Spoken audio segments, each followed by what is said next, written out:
Hello everybody, I am IndieBin and welcome to Kerbal Aerospace Program. Now, this episode is going to be sort of like the last season where we don't actually build it because, as you can see, this thing is massive. And instead we'll just sort of go over how it flies and what its function is and stuff like that. So this thing is the C-303-Atlas LG loaded. Loaded because it is loaded with battle buggies, which are these little things I made. They go ahead and dock in here like so. They can undock during flight, drop down, and they have parachutes.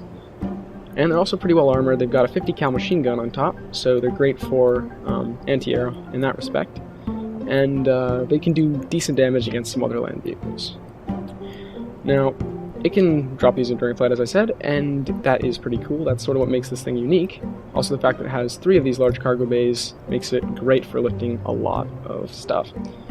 So, yeah, it's got plenty of air intakes. Here. It's got plenty of them, as I said. And it also has air brakes, so it can slow down and land safely. 6 engines, so that it can lift effectively. And, yeah, so center of mass and center of lift, as you can see, they are where they should be. The way I did that and made that work out was by draining all the fuel and oxidizer out of those. And instead putting oxidizer into these tanks. These ones, yes. And what that does is, since the oxidizer does not get burned, it gives a permanent source of weight in the front, and it also prevents the center of mass from being too far back, because it's taking stuff out of here. Anyway, so let's go ahead and fly this thing and see actually how it works. Now, it does work pretty well when it's unloaded. It gets decent speed, it is very agile for its size, and stuff like that. Loaded up, it causes a little bit of lag at 473, 23 parts, 423 parts, that's right. And, yeah, so it causes a little bit of lag. It's still maneuverable enough, not quite as fast as I would like it to be, but considering the fact that it's carrying 3 sort of heavy, like 6-ton rovers, it's pretty respectable. Okay, so we'll give it some gas. Let those thrust up a little bit, and I'll pull up. As that big back wheel, just so that we don't wind up cracking this thing off and causing a major catastrophe. These are still gaining thrust because we are, in fact, speeding up. These just work better at higher speeds. It's kind of nice.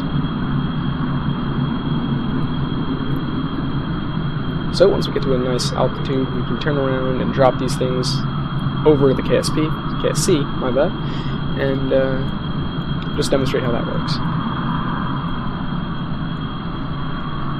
Make our turn here. Yeah, this will work. Probably high enough. Make our turn. Watching our speed, because as we slow down, those get less and less thrust, and then it can become unrecoverable. Eek. Might stall out here. Don't want that, that's for sure. So we'll try to roll back so that we have more lift. Eek. Alright, we're gaining speed. Good. Not too bad, eh? So, we'll open our middle cargo bay. Prepare to drop. Decouple node. No! Cracked that thing off. That sucks. But alas, let's deploy our chutes so that we don't crash upon impact. Yeah, for some reason they don't work in staging very well. So we'll just have to deal with that. You can see that thing's dropping. Close up our main one. And we'll go ahead. And what we want to do, what we want to do is we want to probably throttle down this time, because what we're worried about is as we accelerate, those things are going to go backwards and clunk us in the back. So, turn off we'll keep it low, and then we will open up our second doors, and hopefully it should be bound to action group 3. We can drop both of these at the same time. Yep, there we go. Just deploy the chutes on these things. Come on, before it's too late. This will do for now. No, get back to this one. Yes, good. And then we can go back and deploy the other chutes. Hopefully, at some point I can get these staged properly.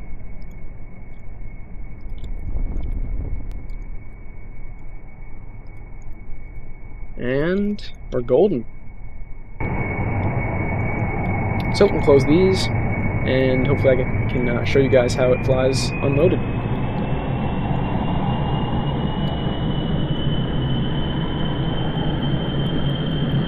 It's a pretty neat system.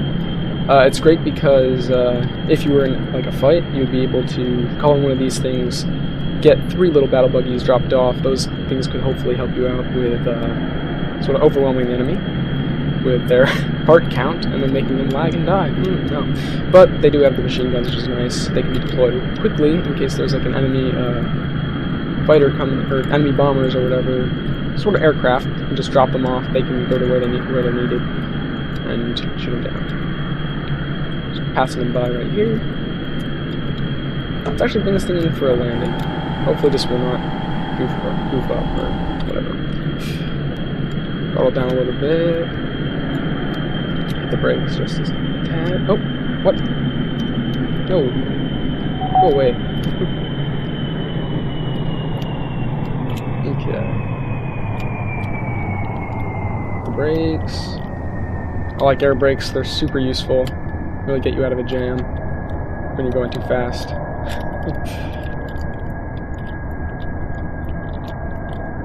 Okay, this looks like a good landing. Good enough, at least. Perfect. Let's hold down on the brakes. Ooh. Jittering a little bit. But, at long last, we are okay. Sweet. Nope, wrong button. Alright, so we've got these things. Let's go ahead and hit the brakes on this one. Okay, so it's hit the ground. It is safe and sound. It's got its 50 cal. And it's operating well. Okay, we'll go ahead and put the brakes on this one. There we go. This one also should be operable. And this one. Perfect. This one did lose its docking node, but does seem to be working alright. Which is good. So, yeah. Let me tell you guys a little bit of a story about how these things sort of came to be. So, when I first had that thing, I had tried using the claws, like the grabbing claws in the thing, and what would happen is these would have landing gear that would go down, boost it up, and it would be grabbed by the claw. Now, I tried that, it worked once, and when it did that, it crashed the game. So, I decided I had to do something different. So I tried docking, where I had a similar system. I had some RCS jets, which really threw the part count up there, and it was just a pain. It took a long time to get them on there. Then finally, I figured, oh wait, the root part. So I used the root part, made these into a sub-assembly, and I could just throw those on there whenever I needed to. Really helpful. It took like about an entire afternoon to figure that out, because I'm an idiot, and it was sort of a waste of time, but, you know, it was fun. It was fun. Yeah, so these things, they seem to work out pretty well, pretty stable, it's pretty solid. I had a bunch of different versions, took forever, with that whole system of having to spawn these in, drive them away, spawn in more, drive them over there, try to load them up, have it fail, it was brutal. But then finally this whole sub-assembly thing worked out, and I'm kind of surprised about how well it worked. With only one part gone, and that was the docking port, which is not even that essential, you know, I call it a success. Let's bring this thing over there. Also did manage to shave a bunch of parts off this, which was nice, because, you know, part count's going to be big.